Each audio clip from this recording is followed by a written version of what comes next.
નારાયણ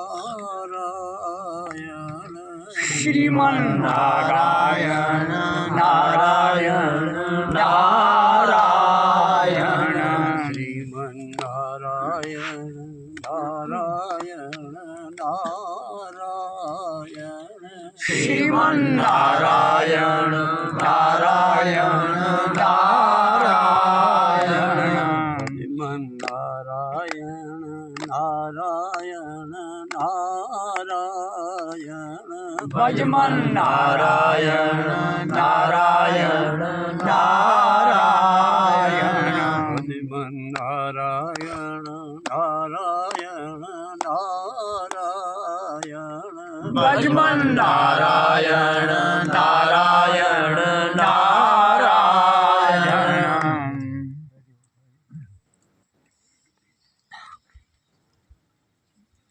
બોલે તે બીજો નહીં પરમેશ્વર પોતે અને જે સાંભળે છે એ પણ બીજો નથી, એ જ પરમેશ્વર સાંભળે બોલે પરમેશ્વર ને સાંભળે પણ પરમેશ્વર. તમામ જે શરીરધારી હોય, જળ હોય, ચેતન હોય, એ સર્વની અંદર મારો નારાયણ એક જ છે. મારો બાપ શરીર નાના મોટા હોય, આકૃતિઓ ભલે જુદી જુદી હોય, પણ નારાયણ સર્વની અંદર એક જ છે. પણ સર્વની અંદર નારાયણના દર્શન કરવા એ ક્યારે બને? જ્યારે કોઈક સંત હાથ પકડે ત્યારે. આપણે આપણા ગુમાન સાથે અથવા અહંકાર સાથે ગામમાં સજ્જન માણસો હોવા છતાં પણ આપણે લાભ લઈ શકતા નથી. એ બહુ કંઠળાઈ છે, કર્મની કંઠળાઈ છે. 24 કલાક હું અને તમે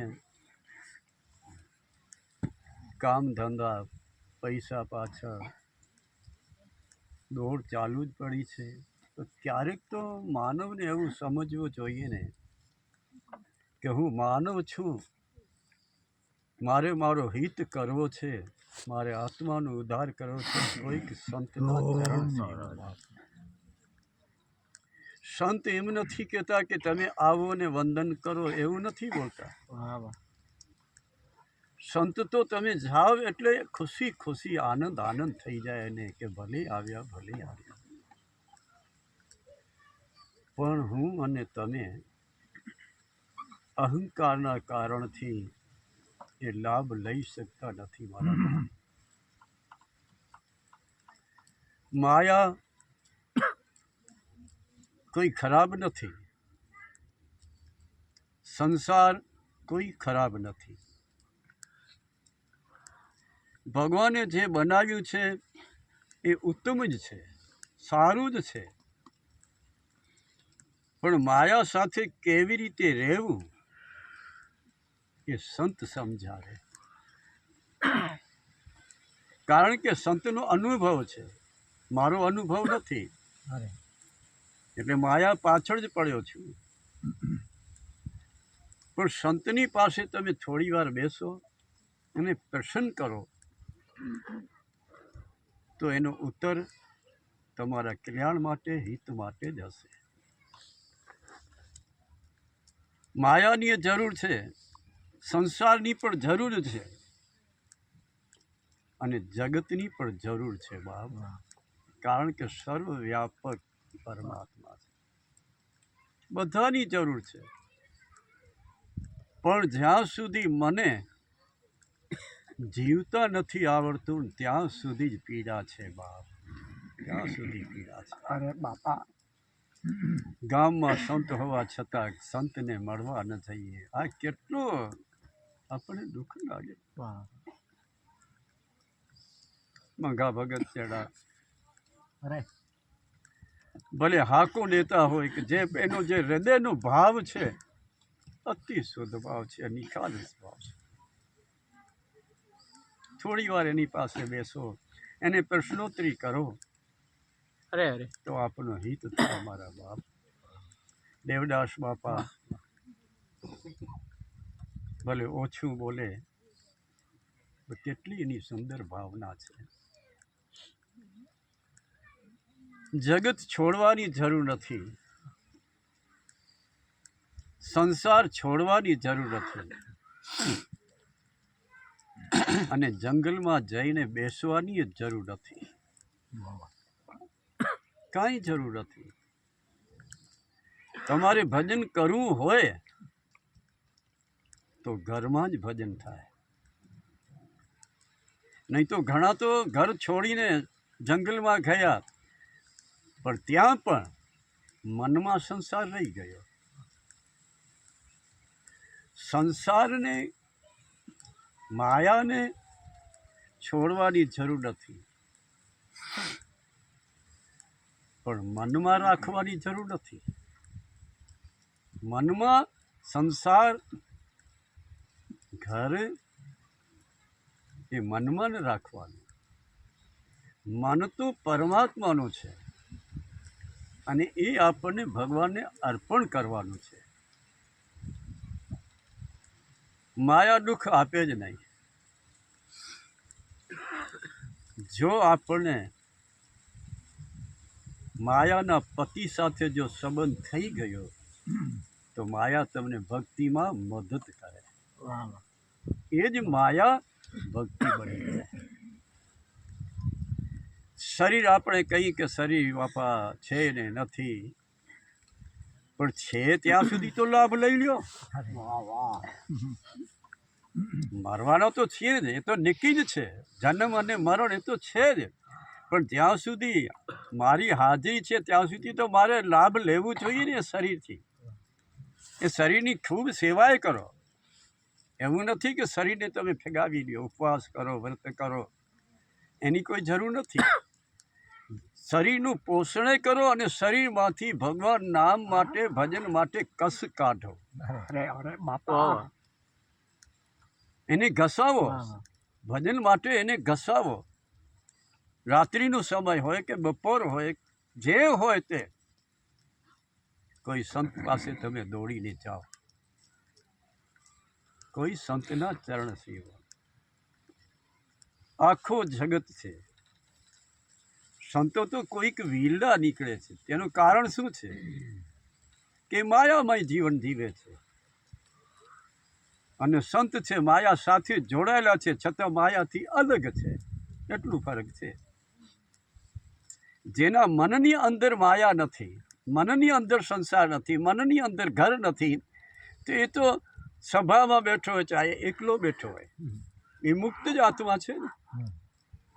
ભાગવત તો એમ કહે કે જીવતા મુક્તિ. અરે ભાગવત એવું વ્યાસનારાયણ બોલ્યા, સુખદેવજી મહારાજ બોલ્યા કે જીવતા મુક્તિ. મર્યા પછી આપણે જે કરતા હોઈએ તે તમારી મરજી, પણ ભાગવત સાંભળીને જવું. પોતાના આત્માનો ઉદ્ધાર કરવા માટે ભાગવત સાંભળો.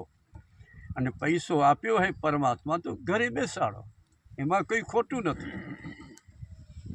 ભાગવત તો એક મહાન ગ્રંથ છે, તારણહાર છે ને. પણ આટલો સમય થયો, ભાગવત ચાલ્યા જ કરે છે, રામાયણ ચાલ્યા જ કરે છે, છતાં પણ અંદર કેમ ઉતરતો નથી? અરે એનું કારણ શું છે? કે મન લગાવીને હું ને તમે સાંભળતા નથી. આ કારણ છે. કન સત્સંગને આપીએ, ભાગવત કથાને કન આપીએ, રામાયણને કન આપીએ, પણ મન આપતા નથી.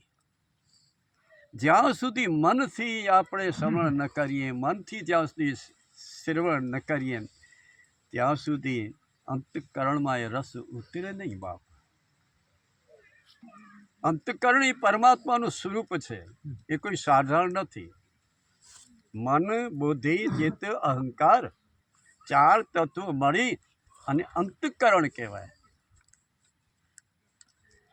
તો બુદ્ધિ, ચિત્ત, અહંકાર બધા ઈશ્વરના જ સ્વરૂપ છે. પરમાત્માથી અલગ કોઈ વસ્તુ જ નથી, પણ એનો લાભ લેવા માટે કોઈક સંતનો આશ્રય લ્યો.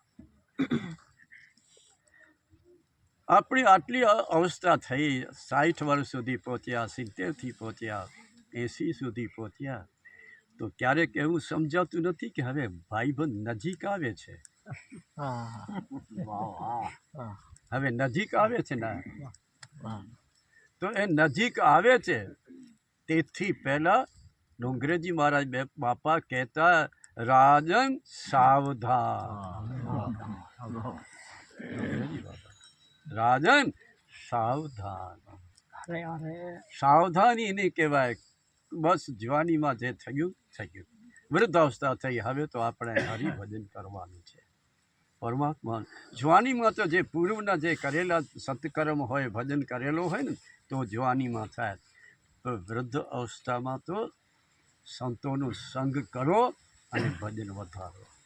અરે કારણ કે વૃદ્ધ અવસ્થા દુઃખનું કારણ છે, પીડા છે. છોકરા માને ન માને ત્યારે પણ અશાંતિ. છોકરા ક્યાં ધન વાપરશે એની અશાંતિ. છોરાને સગ પણ નથી મળ્યો, અશાંતિ. લગ્ન કરવા છે, ટાઈમ નથી, અશાંતિ. કેટલી અશાંતિ ભોગવી. હવે તો શાંતિ માટે કાંઈક પ્રયત્ન કરો. અને શાંતિ આપનાર એક જ સંત છે, બીજો કોઈ નથી, એક જ પરમાત્મા છે. બાકી તમે સમજો કે કોઈ માણસ મને શાંતિ આપે એવું નથી. શાંતિ સંત જ આપશે, અને સંતના ચરણ સેવશો તો જ શાંતિ, આનંદ અને પ્રસન્નતા રહેશે, તો મન પ્રસન્ન રહેશે.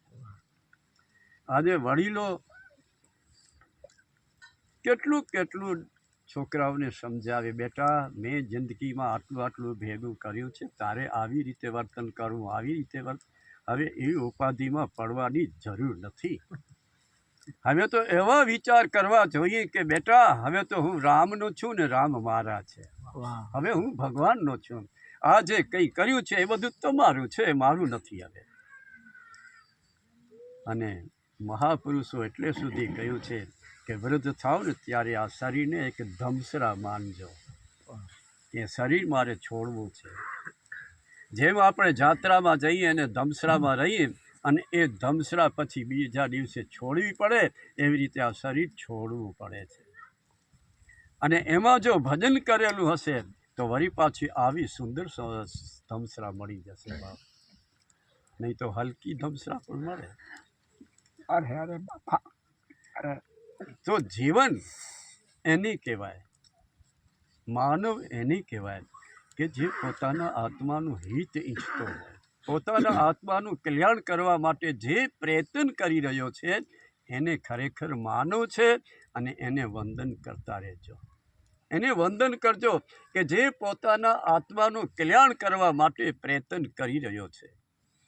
ઘરમાં કથા,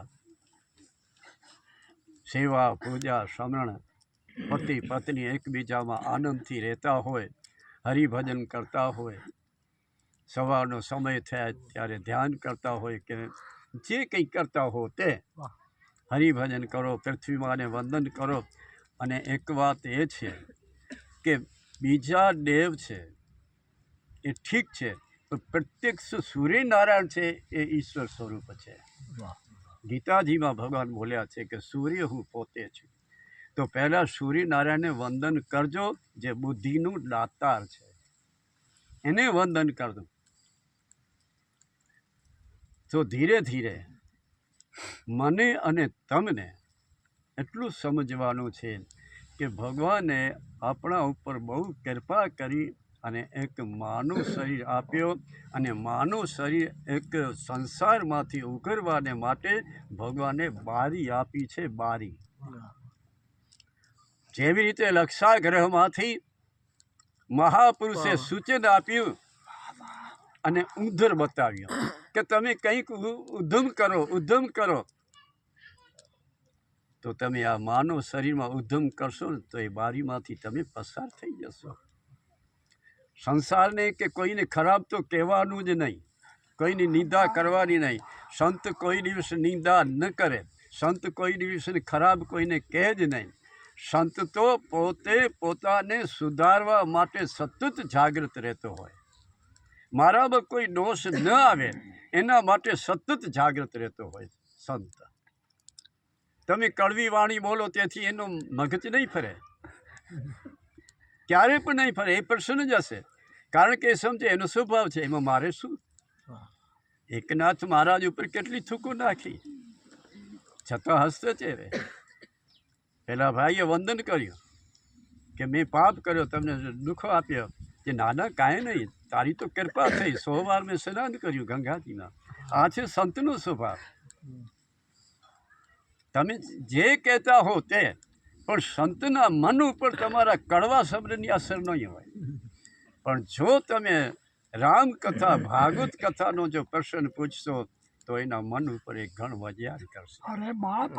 એ સંત છે, એનું નામ સંત છે. સંત કોઈ દિવસ કોઈનો અહિત કરતા જ નથી. તમે જાઓ એટલે એ બહુ પ્રેમ કરે, ભાવ કરે કે કાયમના માટે મારી પાસે આવે, આ જીવ લાયક છે. તો કહેવાનો મતલબ એ છે મારા બાપ, હવે ટાઈમ થઈ રહ્યો છે, દાદા બાપા બોલશે, પણ એક વાત નક્કી માનજો કે ધીરે ધીરે તમારી બાજુમાં મંગો બાપા છે, દેવદાસ બાપા છે, એનો લાભ લેજો. જય સિયારામ.